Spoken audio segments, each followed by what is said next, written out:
ನಾವು ಗಮನಿಸಿದ್ವಿ.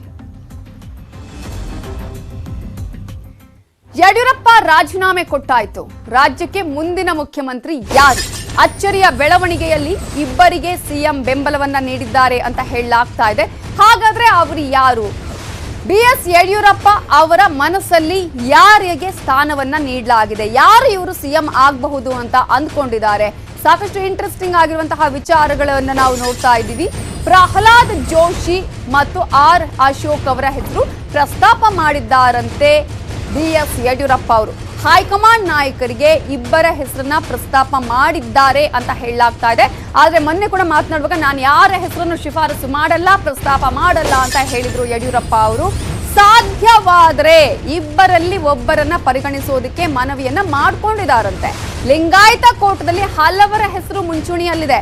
ಮುರುಗೇಶ್ ನಿರಾಣಿ, ಅರವಿಂದ್ ಬೆಲ್ಲದ್, ಬಸವರಾಜ ಬೊಮ್ಮಾಯಿ.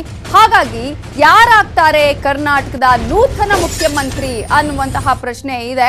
ಆದ್ರೆ ಈಗಾಗಲೇ ಬಲ್ಲ ಮೂಲಗಳ ಪ್ರಕಾರ ಇಬ್ಬರ ಹೆಸರನ್ನ ಬಿಎಸ್ ಯಡಿಯೂರಪ್ಪ ಅವರು ಕೇಂದ್ರಕ್ಕೆ ಸೂಚನೆಯನ್ನ ಮಾಡಿದ್ದಾರಂತೆ. ಒಂದು ಪ್ರಹ್ಲಾದ್ ಜೋಶಿ, ಮತ್ತೊಂದು ಆರ್ ಅಶೋಕ್ ಅವರ ಹೆಸರು ಅಂತ ಹೇಳಿ.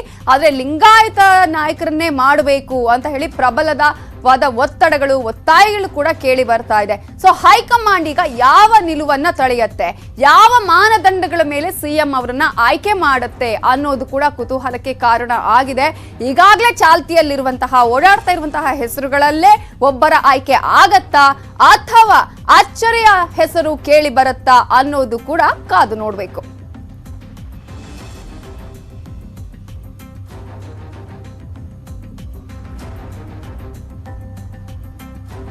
ಇವೆಲ್ಲದರ ಬಗ್ಗೆ ಡೀಟೇಲ್ಸ್ ಕೊಡೋದಕ್ಕೆ ನಮ್ಮ ಪೊಲಿಟಿಕಲ್ ಬ್ಯೂರೋ ಹೆಡ್ ಆಗಿರುವಂತಹ ಚಿದಾನಂದ್ ಪಟೇಲ್ ಈಗ ನೇರ ಸಂಪರ್ಕದಲ್ಲಿದ್ದಾರೆ. ಚಿದಾನಂದ್ ಪಟೇಲ್, ಬೆಳಗ್ಗೆನಿಂದಲೂ ಸಾಕಷ್ಟು ಬೆಳವಣಿಗೆಗಳು ನಡೀತಾ ಇದೆ. ಯಾವಾಗ ನಾನು ರಾಜೀನಾಮೆಯನ್ನ ಕೊಡ್ತೀನಿ ಅಂತ ಹೇಳಿ ಬಿಎಸ್ ಯಡಿಯೂರಪ್ಪ ಅವರು ಹೇಳಿದ್ರು, ಆ ನಂತರದಿಂದ ಅನೇಕ ಬೆಳವಣಿಗೆಗಳು ನಡೀತಾ ಇರೋದನ್ನ ನಾವು ನೋಡ್ತಾ ಇದ್ದೀವಿ. ಸದ್ಯದ ಮಟ್ಟಿಗೆ ನೋಡೋದಾದ್ರೆ ಈಗ ಮುಂದಿನ ಸಿಎಂ ಯಾರು ಅನ್ನೋದೇ ಈಗ $1 million ಕ್ವಶನ್ ಆಗ್ತಾ ಇರುವಂತದ್ದು. ಹಾಗಾಗಿ ಯಾವೆಲ್ಲ ಮಾನದಂಡಗಳನ್ನ, ಯಾವ ರೀತಿಯಾದಂತಹ ಪ್ರಯತ್ನಗಳನ್ನ ಹೈಕಮಾಂಡ್ ಮಾಡುವಂತಹ ಸಾಧ್ಯತೆ ಇದೆ?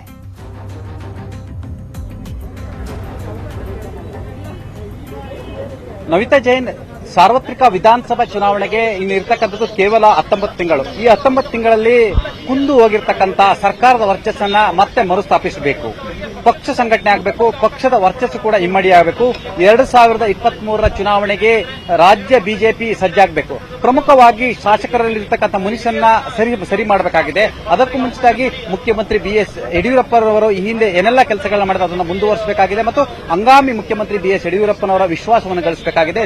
ಅವರ ಪಾಳ್ಯದಲ್ಲಿರ್ತಕ್ಕಂಥ 20ಕ್ಕೂ ಹೆಚ್ಚು ಶಾಸಕರ ವಿಶ್ವಾಸವನ್ನು ಕೂಡ ಗಳಿಸಬೇಕಾಗಿದೆ ಮತ್ತು ರಾಜ್ಯದ ಜನರ ವಿಶ್ವಾಸವನ್ನು ಗಳಿಸಬೇಕಾಗಿದೆ. ಯಾಕಂದ್ರೆ ಕೋವಿಡ್ ಸಂಕಷ್ಟ ಕಾಲದಲ್ಲೆಲ್ಲ ಒಂದ್ ಕಡೆ ಚಾಮರಾಜನಗರದ ಆಕ್ಸಿಜನ್ ದುರಂತ ಇರಬಹುದು, ಕೋವಿಡ್ ಸಂದರ್ಭದಲ್ಲಿ ರಾಜ್ಯ ಸರ್ಕಾರ ನಡೆದುಕೊಂಡ ರೀತಿ ಮತ್ತು ನಿರ್ವಹಣೆ ರೀತಿ ಎಲ್ಲ ಒಂದ್ ಕಡೆ ಸಾರ್ವಜನಿಕರಲ್ಲಿ ಎಲ್ಲ ಒಂದ್ ಕಡೆ ಈ ಬಗ್ಗೆ ಬೇಸರ ಇರತಕ್ಕಂಥದ್ದು, ಸರ್ಕಾರದ ವಿರುದ್ಧ ಎಲ್ಲ ಒಂದ್ ಕಡೆ ಆಂಟಿ ಇನ್ಕಮೆನ್ಸ್ ಇರುವಂತದ್ದು, ಅಲ್ಲದೆ ಸರ್ಕಾರದ ನಡೆ ಬಗ್ಗೆ ಬಹಳಷ್ಟು ಬೇಸರ ಇರತಕ್ಕಂಥದ್ದು. ಯಾಕಂತ ಹೇಳಿದ್ರೆ 2019ರಲ್ಲಿ ಫ್ಲಡ್ ಆಯ್ತು, ಸರ್ಕಾರ ಸರಿಯಾಗಿ ನಿರ್ವಹಣೆ ಮಾಡಲಿಲ್ಲ. ಇವತ್ತು ಕೂಡ ಬಹಳಷ್ಟು ಜನ ಮನೆ ಕಳ್ಕೊಂಡಿದ್ದಾರೆ, ಇನ್ನೂ ಕೂಡ ಸರ್ಕಾರ ಮನೆಯನ್ನು ಕೊಟ್ಟಿಲ್ಲ. ಬಹಳಷ್ಟು ಯೋಜನೆಗಳು ಸ್ಥಗಿತ ಆಗಿದೆ, ಅಭಿವೃದ್ಧಿ ಕುಂಠಿತ ಆಗಿದೆ. ಕೋವಿಡ್ ಹೆಸರಿನಲ್ಲಿ ಒಂದಷ್ಟು ಭ್ರಷ್ಟಾಚಾರದ ಆರೋಪ ಕೂಡ ಕೇಳಿ ಬಂದಿರುವಂತದ್ದು.